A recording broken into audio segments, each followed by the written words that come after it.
Gaze reading where the greats drop by. Trendy authors tell us all the who, what, and why. Anyone can listen, cause we're spoiler free. Gaze reading, from Pulitzer stars to book club picks, where the curious minds can get their fix. So you say you're not gay, well that's okay. There's something for everyone. Gaze reading. Hello, and welcome to a special bonus episode of Gaze Reading. I'm your host, Jason Blitman, and on today's show, we have the lovely Susan Rieger talking to us about her book, Like Mother, Like Mother. If you are new to Gaze Reading, make sure to follow us on Instagram at Gaze Reading.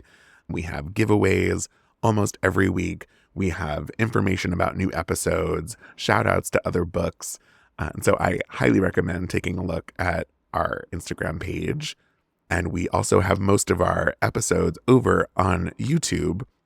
So on today's episode, we have Susan Rieger, the author of Like Mother, Like Mother, the Barnes & Noble book club pick for November and December. This is not like other episodes because typically I'll sit down and have a conversation with an author specifically about their book. We'll talk about themes, we'll talk about their life, we'll talk about how things are related. But here, in Like Mother, Like Mother, there is a podcast called Elephant Memories. And so what Susan and I do is essentially create our version of Elephant Memories. And so now enjoy this very special episode of Gaze Reading, recorded live in the Penguin Random House offices, Elephant Memories. Susan, I'm a little stressed because I've done so many in-person author interviews and I've done like 100 podcast author interviews, but this is my first in-person podcast interview. I think that's sort of evening the ground then between us, right? Yes, but Yeah. And yet for our listeners, we're about a 6-foot table length apart from each other. Right. And we have giant microphones in front of us. So I can only see Susan from the nose up. Right. I'm so happy to meet you. Well, I'm so happy to be here and meet you. Oh yes, for our listeners, we are in the Penguin Random House offices. This is a very special day for us. For me, certainly. I hope for you too. Well, my book just dropped on Tuesday, so I'm... Yes, it did. What a week you're having. Yeah, it's been a busy week. It was just announced this morning. You are an Aardvark book club pick. Yeah. Congratulations. Thank you. Anyone could go to aardvarkbookclub.com. That's 2 A's. And you could pick out Like Mother, Like Mother and use the code Gaze Reading to get your book for $4. FYI. That's a bargain. I know it is a bargain. And I didn't tell Susan to say that. Right. It is a bargain. And you are the Barnes & Noble book club pick. Yes. You're all over the place. I told someone this morning I was talking to you, and they were like, that book is everywhere. Oh, that's good. Yes, That's good. that is That's good. what I like. You know, I'm 78 and it's Cinderella. You are not 78. I am 78. My children are 47 and 56. We've all come clean. Ever since Laurie Siegel at 96 was writing for The New Yorker, I figure, you know. Good for you. Yeah. I'm obsessed. Okay, we're going to get into the weeds about something deeply related to the book in a minute. But for listeners who have not picked up the book yet, can you tell us a little bit about what Like Mother, Like Mother is? Like Mother is a family story, and essentially I'm only interested in families. I think the family is the world in a nutshell. And at the center of the book, the beating heart of the book, is Lila Pereira, who's a big-time workaholic newspaper editor who is always working and is really, as she would say to anybody, not fit to be a mother. Mm-hmm. Her own mother disappeared when she was 2. Her father was violent, but she married the nicest man in the world, and he has raised their children. He wanted children. The pulse of the book is the youngest daughter, Grace, who wants her mother around. And Lila's just not available for that, though. As her children get older, she talks to them like people. But she's not cuddly. They call her by her first name. And Grace, even at 30, is still sort of smarting from this, and she writes a book about her family as a novel. And she winds up hurting some people and not at all assuaging her own sense of hurt. And so one of the themes of the book is, will Grace grow up? Absolutely. And you have to read to find out. Yeah, that's right. When I picked up the book, I knew that it would live on the same shelf as Ann Napolitano's Hello Beautiful, which I loved. And then I read the first page, and my grandmother is Lila. So I already felt a deep kinship to the book. Right. Something I just had to ask because I'm sitting in front of you and I need to know. This is, I would say, a pretty big part of the book, but personally, I'm pointing to Susan. Have you ever done 23andMe? No. Are you worried about what would happen? I don't think so. I think my parents are my parents, and I think my sisters are my sisters. But I don't think what it would add to me at this point in my life. Maybe you'd find a fabulous distant relative. Oh, I don't think so. I don't think so. I have enough relatives. I'm unlike, Fair. unlike Dennis in the book. That's fair, right. You're at capacity. I'm at capacity with relatives. Also, I've been married twice. I have a stepson whom I raised from my first marriage. I have 2 stepsons from this marriage. I have my husband's ex-wife who's a friend. I mean, that does it. And their wives. Good for you. Right. Although on one hand, it's like you're at capacity. On the other hand, what's one more? What's one more? Right. I'm very glass half full in that way. Yeah. Bring it on. Bring on more family. No, it would stress me out. And my husband is very anti-23andMe. No offense to 23andMe, but just because he's like, the government doesn't need to have our information and all of that. So that freaks me out. I'm with him, too. I was just fingerprinted for the first time to get my TSA. I know. Pre-check. I have mine. You've never had it before? No. It's going to change your life. I hope so. I just got it, so and they just booked me tickets with it, so yes. I'm feeling happy. Good. Yeah. And when you have, in the future, and this is a PSA to anyone who maybe is new to TSA pre-check, here's a TSA PSA. I just coined that phrase. That's good. When you book in the future, you have to remember to put your frequent traveler number whenever you book so that you can have the TSA pre-check appear on your ticket. Oh. FYI. It doesn't just show up. Oh, you have to put it in. Yes, you have to put a number in. Okay. So make sure you save that somewhere. I don't think I have that number. I'll fly any airline. Okay. So I ask about 23andMe for our listeners because family history is a big part of the book. Going to a completely different aspect of the book, there's a terrific character named Ruth. And podcasting is a big piece of her story. Were you a podcast fan before writing the book? No, I was not, but I loved radio. I grew up on talk radio, NPR and things like that, and I loved it. And so I'm not never was much of a television watcher. Oh. Are you now or no? No. Okay. Movie and theater. And I like to go to a movie theater. Uh-huh. Do you have a TV at home? Oh, yes, we have, but it's only 42 inches, which I understand is very small these days. My husband. Ours is relatively small, too. My husband has a direct line to MSNBC. Totally fair. That's what. Do you have one in your bedroom? No. No, we don't either. Yeah, okay. I had a feeling. So you were not a podcast person. How did podcasting come to be in the book? Well, I'm very interested in journalists and journalism, and I always thought I would be a journalist. And in fact, when I was thinking after college what I would do, I thought journalism school maybe or law school. And I went to law school instead because most of the journalists I knew hadn't gone to journalism school. So I thought, I'll go to law school, see what that gives. But afterwards, I had a baby straight away, and I didn't want to work 80 hours a week.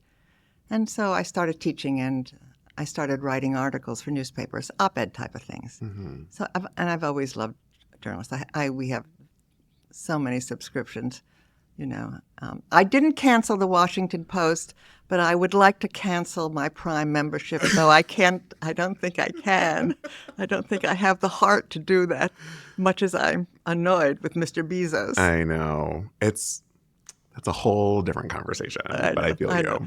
Politics creep in. Politics creep into the book, They too. do, indeed. The podcast in the book is called Elephant Memories. Can you give us a little context for what Elephant Memories is? For Ruth, Elephant Memories was supposed to be interviewing people not aggressively, just but to get their stories. And she wanted to do one ordinary person and one more prominent person and ask them the same question. And the beginning question, which was prompted by Grace, her best friend, was to give a talk about a grandmother. And Grace winds up giving a talk about her grandmother, and another person winds up giving a talk about his grandmother. You could have any other topic, your first date, your second marriage, anything you wanted to talk about. But they would be more personal issues rather than what's your favorite book. It's things like that. It's described in the book as Terry Gross meets StoryCorps. Right. I loved reading about elephant memories. And so I wanted to ask about your elephant memories. So let's start with a grandmother story. Grandmother story. My grandmother died when I was 26, and our relationship really started when I was 21 and moved to New York. Moved back to New York. I was born in New York. And anytime I didn't live in New York, I was in exile. And my family is very left-wing. My grandfather led the Lawrence Strike of 1912. Oh, wow. And I would say they were anarchist, wobbly, socialists, loves-to-nights, on that spectrum. Though I remember my grandmother saying to me at one point, the only thing to do is vote the straight Democratic ticket. But this is my favorite grandmother story. It gives you an inkling of how wonderful she was. I was moving in, this is 1971, with the man who would become my husband, but not for 2 years. And my mother was she was fine, but I wouldn't say she loved it. My grandmother was completely fine about it. She thought, this is fine. And then she said to me, your grandfather and I were never married. And I said, no, I didn't know that. And she said, a lot of our friends weren't married. Wow. If you're an anarchist and you live by your principles, you can't have the state interfering in your private life. And so she bought me, as a housewarming present, 2 sets of sheets for my bed, our bed. And I thought, how many people in 1972 had a granny like that? Wow. You said your relationship with her started at 21. Close, but I have earlier memories. Oh, okay. In terms of memories. Right. Got Memories. it. My first memory of her, I remember, she lived in Knickerbocker Village, which is down in an area now called Two Bridges, but which was sort of the deep Lower East Side. And it was an old housing project and had been there for a million years, and it was very hard to get her out of it because she had lived there since 1939, 1940. And you walked into her part of the building through a pharmacy, and it was very dark. And then you'd go up to her thing in an elevator, and I lived in a small city, and the idea of taking an elevator to your place where you lived, I thought was heaven. I just couldn't wait to have an elevator of my own. Do you now? Oh, yes, I do. Yes, I do. I've always tried to have an elevator. And so I was meant for urban life. I was meant for apartment dwelling. So and everything was dark, and I'd get into my grandmother's apartment, and it was dark. And I'm probably about 5 or 6 because she moved out a little after that. And she was sort of part of the furniture. I mean, you could just lean against her. You could sit in her lap. I don't remember having any conversations with her, but I remember her as being physically available. And I remember when my own grandchildren were born, I sort of said to my daughter, I'd sort of like to be like the furniture. I'd like them to come and just lean against me, sit on my lap. Now, they're too big now, but they used to do that. They used to just come over and sit on my lap or, squinch into you when you were reading to them. That's what I wanted to like. Now we talk. Ever present. Ever present kind of thing. So that's one of the things my grandmother gave me. Oh, I love that. Though you'd said you'd been in exile. What did you mean by that? Well, we moved to California briefly when I was 6 months old from New York, and then we came back and lived. I grew up in Allentown, Pennsylvania, which I always say is Nebraska, and And I wanted to go to Barnard to college, and in New York, my mother thought was too dicey, though she had lived in New York until we left for California. So I went, well, in my day, I went to college in 1964. You went to a women's college, and I went to Mount Holyoke. And when my daughter found out I'd gone to a women's college, she looked at me as though I were a Martian. This can't possibly be my mother. But I did. So there I was in the woods of Massachusetts, which was not the right place for me to go. I should have gone to the University of Michigan. I like big, messy places, something like that. Immediately after I graduated, I came to New York, and I lived there for 15 years. And then my first husband, got a job in Amherst, Massachusetts, which I went along with. I thought if I didn't move, our marriage would end. There was a bit of a sigh, a bit of a hesitation, not quite an eye roll, but almost an eye roll when you said went along with.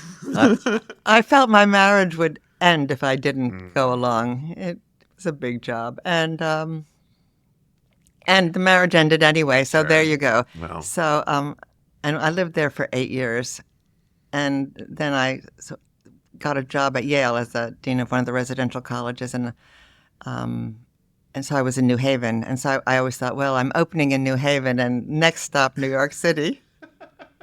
So, are you a theater gal? Pardon? Are you? Yes, deep into theater. Okay, I mean, someone doesn't say opening in New Haven, and then moving on to New York. Right. But if you don't know that as an out-of-town tryout city, are you familiar with the musical Ragtime? I'm not actually. It's on right now. It is on right now, and a major plot point is the Lawrence strike. Oh, that's right. That's right. And so you said that, and I saw it earlier this week, and I was very surprised to hear you say that. But it's a beautiful show about the turn of the century and about family and immigrants, and I think you'd really enjoy it. Oh, I should. I think I read the book. Yale Doctorow. But Yeah.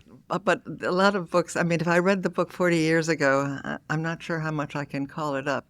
Unless if I've read things 3 or 4 times, I can call it up. But, how many things do you read 3 or 4 times? Well, I've read all of Jane Austen pretty much. I've actually multiple times? Yeah, I've read a lot of Henry James multiple times, and I've read Middlemarch, and I've read Moby Dick, and I've read Moby Dick multiple times? 3. Is that multiple? Almost multiple. Of course it is. Right. War and Peace, I've read twice. What? Susan, who has the time? Oh, you don't read it in an afternoon. You give yourself weeks to do it. There are so many people who have never read it once. I'm very impressed. No, no, I don't read big books anymore. No. I have to say, I have gone away, and I picked up Middlemarch recently, thinking I would read it. Mm-hmm. And because I loved it. And I think the last time I read it, it was 25 years ago, maybe more. And I started it, and I said, I'm not sure I have the stamina right now, but I think my own book was coming out, and I haven't been able to read anything. I can barely read the New Yorker or the Times or anything like that. Yeah. So, but no, I'm a rereader. I love that. I wish I was a rereader. I'm barely a reader. I only started reading about 6 years ago. Now I host a book podcast. So I didn't publish a novel till I was 67. No way. Here's to late starters, right? Late bloomers. That's very impressive. Right. I love that. I love that you use the word exile, though. It paints a very specific picture of how you were feeling in that time. Yeah. Outside of your grandmother, there's a moment in Like Mother, where Ruth is applying for a job. And the person she's interviewing with, she had sent him material from her podcast, and he says that he loves the episode of hers about earliest memories. Right.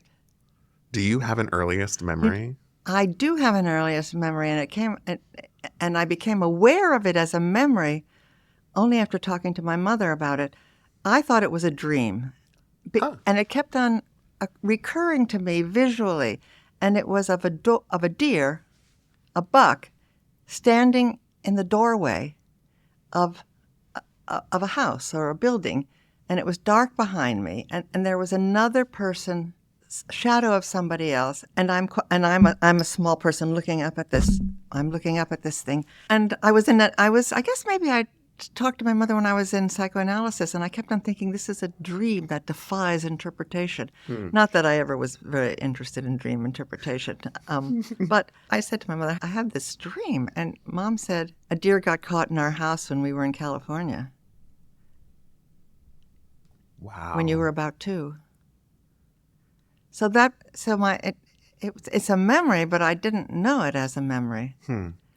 It's interesting. I often, knowing that I was going to talk to you about this, was thinking about my own earliest memories. And I similarly thought to myself, was that a dream? Or really, do I only remember photos from a moment that I saw? Right. So, I'm looking back at something that was taken, where the photo was taken. Or do I actually remember being present? And so many of my memories are weird they're almost like my own photographs in my mind. I don't see like I don't see anything active.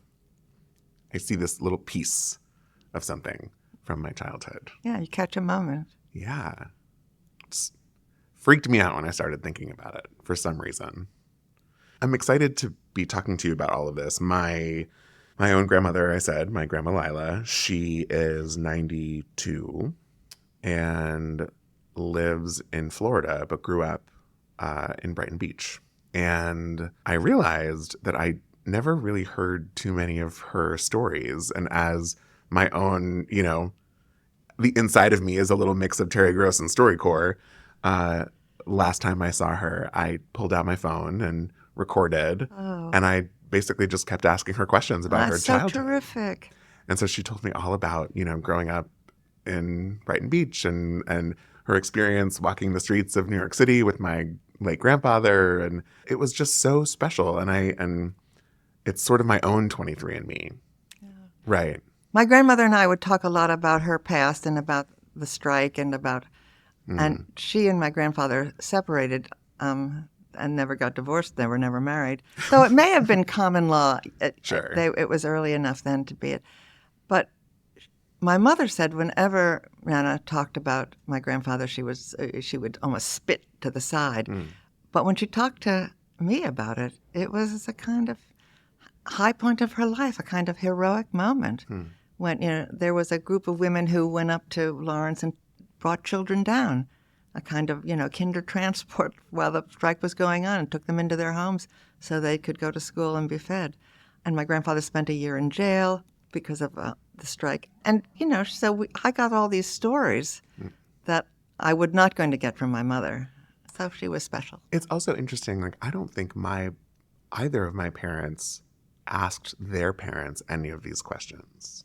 I don't think they thought to ask them. And I crave to know what life was like. Yeah. And for me, I'm the only grandchild that has ever lived in New York City. So my grandparents, my paternal grandparents lived in New York. And they lived in the city, and now they raise children on Long Island, but I am their only progeny that lived in the city as well. So there's something very special to me about like having walked the same streets as my grandparents. Yeah. I'm curious about 2 things. Okay. What would your elephant memories question be for somebody? If you had one thing to ask. One thing to ask somebody. Oh, Anna Devere Smith has 4 questions, and I loved one of them. At the 4th one, it's, have you ever been accused of something you didn't do? Huh.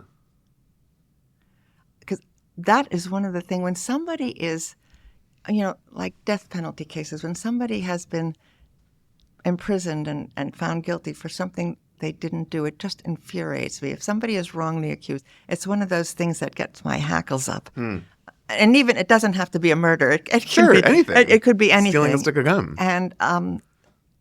And so I think I would ask that. The first thing that comes to mind, you didn't particularly ask me, but something came to mind, so I'm going to share it. Share it. The first thing that comes to mind is in relation to how I might respond to something tonally. how I might be accused of being rude or accused of being passive aggressive or accused of having a negative tone about something where that is not the intention. Right. And that is very different, I think, than what most people think of when they think of being accused of something. But I've noticed, perhaps historically in my family, people don't always hear how they sound.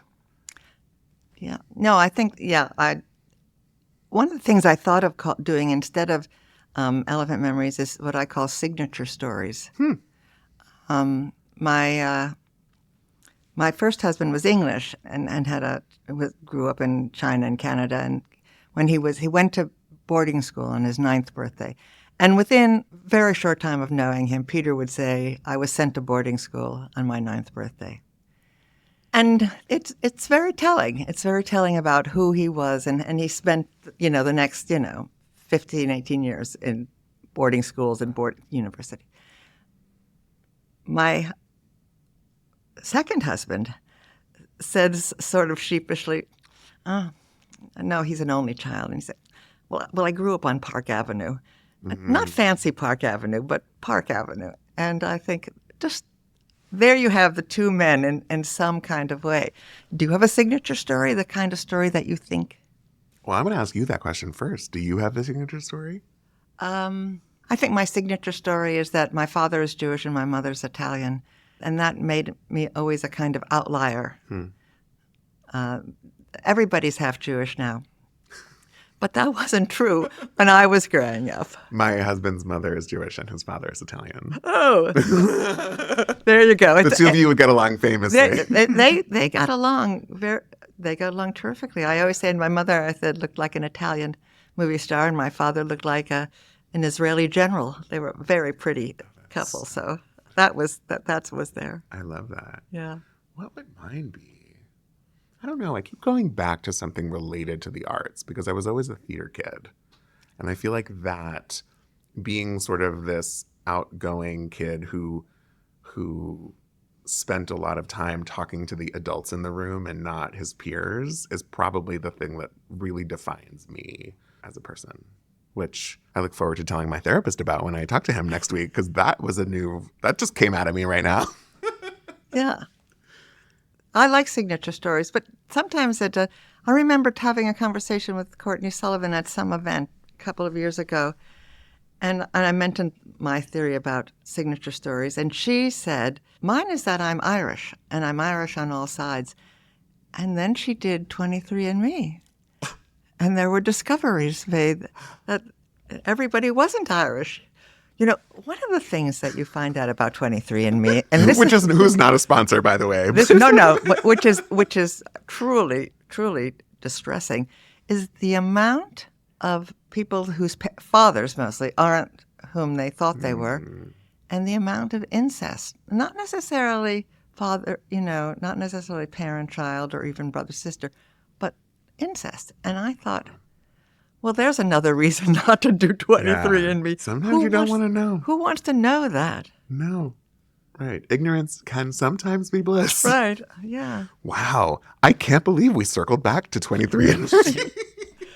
After talking about the version of the podcast that no longer exists in the book. Well, one of the things about my own book is that, as you have discovered, it doesn't proceed chronologically. It goes back and forth. And I have a theory that in life, when you meet somebody, the first time you meet them, they don't start with the day they were born. No. And you Unless you ask me about it. Right. That's right. But as you learn other things first.